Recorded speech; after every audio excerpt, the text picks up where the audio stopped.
Ilve range model UM096DQNS3RALGLP repairs.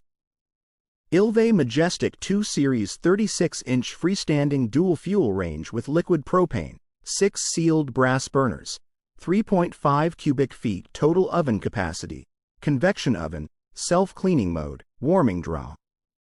Repairs. For the home, kitchen and beyond, Ilve manufactures appliances that homeowners have come to trust. Even a trustworthy appliance requires occasional maintenance or repair, however. If you're in need of Ilve appliance repair from experienced professionals, your local appliance helper can help. Igniter.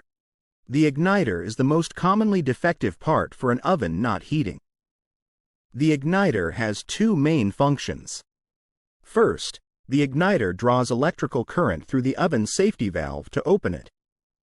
Second, the igniter gets hot enough to glow and ignite the gas in the oven burner.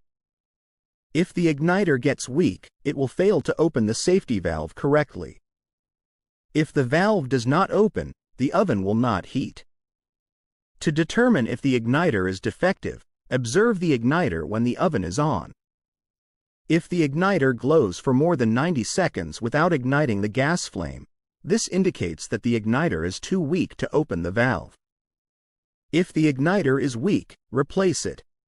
If the igniter does not glow at all, use a multimeter to test the igniter for continuity. If the igniter does not have continuity, replace it. Bake element.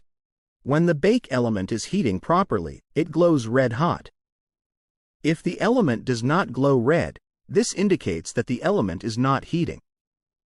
Often, if the heating element has burned out, it will be visibly damaged.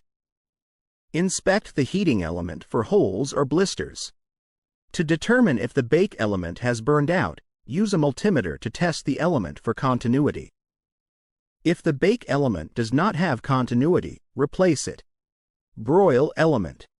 Inspect the broil element for holes or blisters. When the broil element is heating properly, it glows red hot. If the element does not glow red, this indicates that the element is not heating.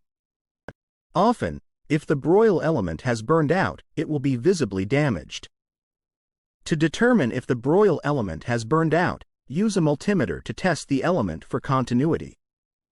If the broil element does not have continuity, replace it. Thermal fuse. If the oven gets too hot, the thermal fuse trips to shut off power to the oven. If the thermal fuse has blown, the oven will not heat. However, this is not a common occurrence. To determine if the thermal fuse is at fault, use a multimeter to test the fuse for continuity. If the thermal fuse does not have continuity, replace it. The thermal fuse cannot be reset if the fuse has blown, it must be replaced. Oven control board. The oven control board has relays that send voltage to the bake and broil circuits according to the user settings and sensor input. If the control board is defective, it may not send voltage to the heating components. However, this is rarely the case. Before replacing the control board, first test all of the heating components. If you determine that all of the heating components are working properly, replace the oven control board. Since it's not easy to test the oven control board, you will have to replace the control board if you suspect it is defective.